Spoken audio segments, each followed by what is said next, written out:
ওই মা এটা কি মা, ওই বাপ এটা কি বাপ, আরে এই সন্তান এটা কেমনে মুসলমানের বাচ্চা, এটা মানুষের বাচ্চা কেমনে, আমার এটাই মনে হয় না। আরে কি নাফরমান রে তুই, 365 দিনে খোদারে একটা বছর কোনদিন ফজরের নামাজ পড়লি না, তুই কোন মার ঘরে জন্ম নিলি? তুই কেমনে মুসলমান হইলি নাফরমান? তোরে মুসলমান বলে কি? তোরে মুসলমান বলে কি? কেন তুই মুসলমান হইলি? কিভাবে সম্ভব এটা? জীবনের সবচেয়ে আশ্চর্য বস্তু আমার কাছে মনে হয় এইটা, যে কোন মুসলমানের বাচ্চা 16 বছর 18 বছর 20 বছর বয়স মুসলমান পরিচয় দেওয়ার পরে খোদার 365 দিনের একটা বছর টানা কোনদিন ফজরের নামাজ পড়ে নাই, এইটা কিভাবে সম্ভব? আমার কাছে এটা পৃথিবীর সবচেয়ে বেশি আশ্চর্যকর। এই সমাজের সবগুলো ছেলে কিভাবে ফজরের নামাজ পড়তে পারে, তার জন্য উদ্যোগ নেন। সন্দ্বীপে আপনার আমার সন্দ্বীপের হযরত ওয়ালার খলিফাও সন্দ্বীপ থেকে প্রতি বছরই আসেন। এই সন্দ্বীপে 4-5 জন নওজোয়ান ছেলে, কলেজের ছাত্র, তারা আমরা নিজ চোখে দেখছি এবছর এক বছর বরাবর 4টা বা 5টা ছেলে, এই 4-5 জন কলেজের ছেলে ফজরের নামাজ পড়ে। তারা একদিন সিদ্ধান্ত নিছে যে আমরা আমাদের বন্ধুদেরকে ফজরের নামাজের জন্য জাগাবো। এক বছর ধারাবাহিক মেহনত করার পর তারা এই 23 সালের অক্টোবরে মেহনত শুরু করছে। 24 সালের নভেম্বরে আইসা গত বছর আমি ওই মাহফিলে গেছি তাদের, তারা আমারে দেখাইছে লিস্টেড যে হুজুর আলহামদুলিল্লাহ এক বছরের মেহনতে 4500 ছেলে আমাদের লিস্টিভুক্ত ফজরের নামাজ জামাতে পড়ে। 4500। হ্যাঁ, এই জন্য বললাম যুবক চাইলে প্রত্যেকের হাতে হাতে মদের বোতলও তুলে দিতে পারে, নওজোয়ান চাইলে প্রত্যেকের হাতে হাতে নামাজের মুসল্লাও তুলে দিতে পারে। সিদ্ধান্তের ব্যাপার। আমি আসলে কোনটা করব, আমি কি করব, এটা যদি সিদ্ধান্ত সঠিক নিতে পারে তাহলে অসীম সম্ভাবনা যুবকের দ্বারা হয়। আল্লাহ নবী সাল্লাল্লাহু আলাইহি সাল্লামের বিখ্যাত সাহাবী হযরত যায়েদ ইবনে সাবিত রাদিয়াল্লাহু তাআলা আনহু, কোরআনুল কারীম 30 পারা কোরআন হযরত আবু বকর সিদ্দিক রাদিয়াল্লাহু তাআলা আনহুর জামানায় সমস্ত সাহাবীদের সম্মিলিত সিদ্ধান্ত হয়েছিল যে কোরআন শরীফ 30 পারা একত্র করবে। এর আগে নবীজির জামানায় কোরআন শরীফ 30 পারা একসাথ করা হয় নাই। যার কাছে যেদ্দুর ছিল এদ্দুর, কারো কাছে 2 সূরা 10 সূরা 1 সূরা এরকম লিখিত ছিল। পুরা 30 পারা কোরআন কারো কাছে একসাথে ছিল না। বুঝেন নাই কথাটা? মানে লিখিত টুকরা টুকরা অংশগুলো, কোনোটা আপনার খেজুরের ছালে লেখা, খেজুরের ডালে লেখা, পাথরের উপরে লেখা, যেখানেই যা লেখা আছে। কিন্তু মনে করেন এই সবগুলোর একটা সিরিয়াল করে সাজাইয়া 30 পারা কোরআন শরীফ একসাথে ছিল না। হযরত আবু বকর সিদ্দিক রাদিয়াল্লাহু তাআলা নূর জামানায় এই সিদ্ধান্তটা গৃহীত হয়েছিল যে কোরআন শরীফ 30 পারা একত্র করবে। এখন এই মহান কাজ, এই লক্ষের চাইতে বেশি সাহাবী, ওনাদের প্রত্যেকের কাছে যাইয়া খুঁজতে হবে কার কাছে লিখিত কপি কি আছে।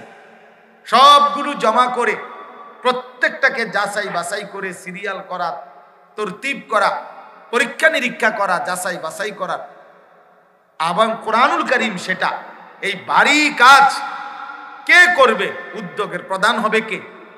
হযরত আবু বকর সিদ্দিক রাদিয়াল্লাহু তাআলা আনহু তখন আমিরুল মুমিনিন, তিনি প্রথম যার নাম প্রস্তাব দিছেন এবং যাকে এই দায়িত্বটা দিছেন তিনি, ওনার নামই হচ্ছে যায়েদ ইবনে সাবিত রাদিয়াল্লাহু তাআলা আনহু। আল্লাহর কসম, ওনার বয়স তখন ছিল 16 বছর। এইটা বলতে চাইছি, ওনার বয়স তখন 16 বছর, স্রেফ 16 বছর। আজকের 16 বছরের সন্তানকে মা বাপ বলে বাচ্চা মানুষ। 18 বছরের ছেলে এক ওয়াক্ত নামাজ পড়ে না, মুসলমানের মা বাপ বলে ওই বাচ্চা মানুষ, ক্লাস 8-এ পড়ে, ও বাচ্চা মানুষ। এসএসসিতে পড়ে ও বাচ্চা মানুষ, ইন্টারে পড়ে ও বাচ্চা মানুষ, ও নারী দেখে, ছবি দেখে, ও মোবাইলে উলঙ্গ নাচ দেখে, জিনা ব্যভিচারের সব কিছু বুঝে দেখে, ও সারা রাত উলঙ্গ ছবি দেখে, ও অসৎ বন্ধুদের সাথে ঘন্টার পর ঘন্টা আড্ডা দেয়, ও দুনিয়ার সমস্ত বাটপারি সিটারি বুঝে। শুধু নামাজের কথা বললে, সেজদার কথা বললে অপদার্থ মা বাপে কয়, কয় এখনো বাচ্চা মানুষ। এই মা বাপও অপদার্থ, এই সন্তানও অপদার্থ, দুইটাই অপদার্থ। এই মা বাবার জিন্দেগির কোনো লক্ষ্য উদ্দেশ্য নাই, এই সন্তানেরও জীবনের কোনো লক্ষ্য উদ্দেশ্য নাই। অভিভাবক সন্তান দুইটাই দুনিয়া লোভী, দুইটাই সম্পদ লোভী। মনে করছে পুত হইছে, এটা একটা টাকা উপার্জনের মেশিন হইছে, একটা পয়সা কামাই করলেই হইছে। চাকরি করো, নলে বিদেশ যাইয়া পারো, নাইতে দেশে কাম করো, একটা না একটা কিছু কইরা পয়সা দাও, টাকা দরকার, টাকা, ভাত, কেবল ভাতের থালা, কেবল খানা আর বিল্ডিং আর জমি, এই বুঝ। অতএব বিল্ডিং করতে, জমি কিনতে টাকা আনা দরকার, নামাজের কি দরকার? নামাজের কি দরকার? অথচ 16 বছরের সাহাবীকে, 16 বছরের সন্তানকে সমস্ত জলিলুল কদর সাহাবীরা জিম্মাদারি দিছে কোরআনুল কারীম সংকলনের এত বড় ভারী কাজ। তিনি বলছিলেন, হযরত যায়েদ, আমি নিজে কিতাবে পড়ছি, উনি বলছেন, ওয়াল্লাহি লাউ কাল্লাফুনি আলা নাখলিম মিনাল জিবাল লাকানা আহওয়ানু ইনদি মিন আন ইয়ামুরু আলাইয়া মিন জামঈল কোরআন। উনি বলেন যে, হায় আল্লাহর কসম, সাহাবীরা সকলে মিলে আমিরুল মুমিনিন আবু বকর সিদ্দিক আমাকে কোরআন সংকলনের যেই ভারী কাজটা আমাকে দিছেন এই অল্প বয়সে, তার চাইতে যদি আমাকে বলতেন একটা পাহাড়কে কাইটা এক জায়গা থেকে আরেক জায়গায় স্থানান্তর করতে, আমার জন্য সেটা সহজ ছিল, কিন্তু কোরআন সংকলনের এত বড় কাজ আমার কাছে তার চাইতে বেশি ভারী মনে হয়েছে।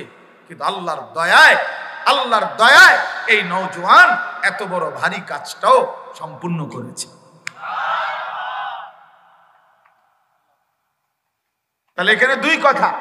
এক কথা হলো, উনি বলছেন আমার এই সক্ষমতা ছিল, আমারে যদি বলতো পাহাড়টা কাইটা আরেক জায়গায় স্তূপ দিতে, আমি সেটাও পারতাম, সেটাও পারতাম। তাহলে একটা পাহাড়, 16 বছরের এক নওজোয়ান বলতেছে আমি এটা কাইটা এখান থেকে আরেকখানে স্তূপ দিয়ে এলাম, তাহলে একটা পাহাড়ে তো কমপক্ষে 200 কেজি মাটি তো হয়,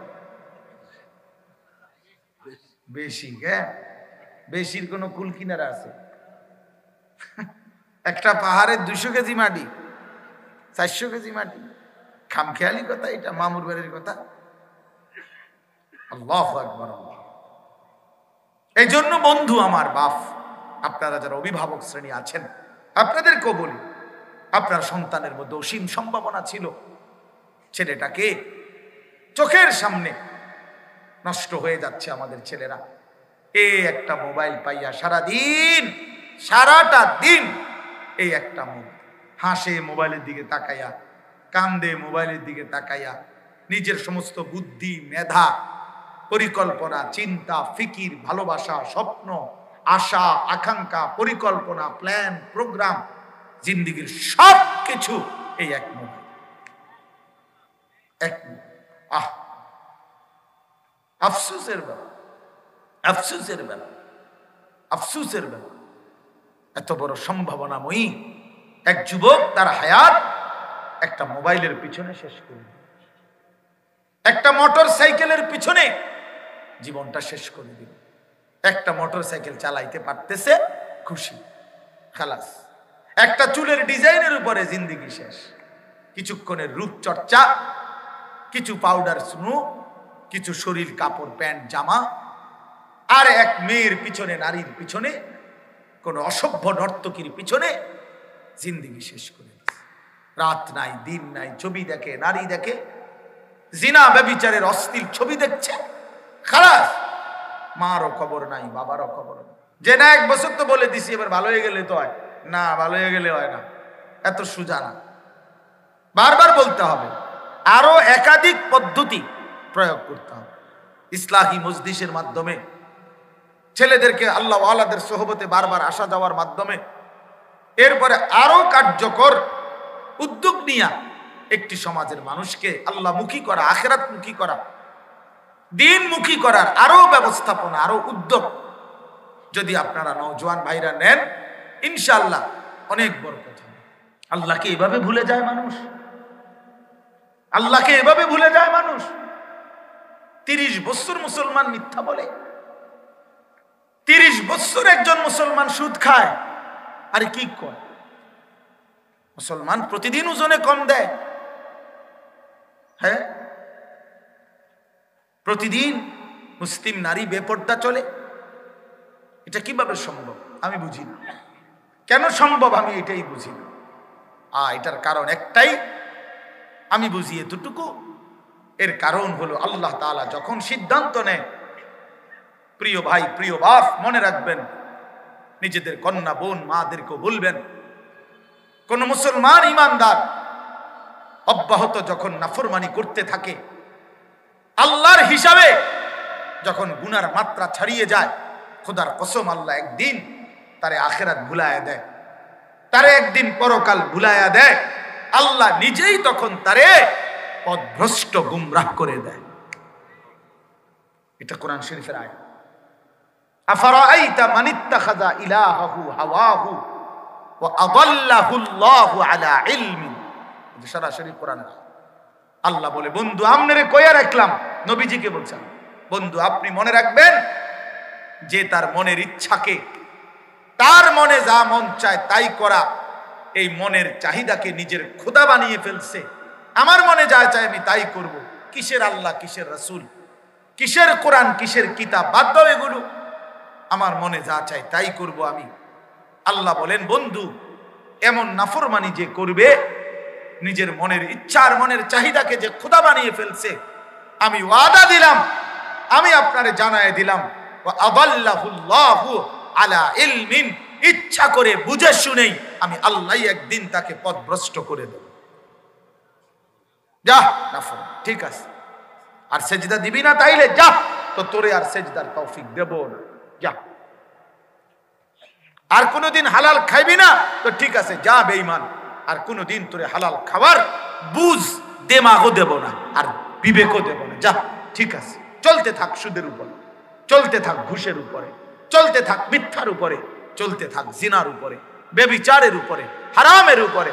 আজ 20 বছর তোর ঘরে রঙিন টেলিভিশন চলে বান্দা, ঠিক আছে, আর কোনোদিন আর বন্ধ করতে হবে না, চালা। এ পথে চলতে চলতে আল্লাহ বলছে, নুয়াল্লিহি মা তাওয়াল্লা ওয়া নুসলিহি জাহান্নাম।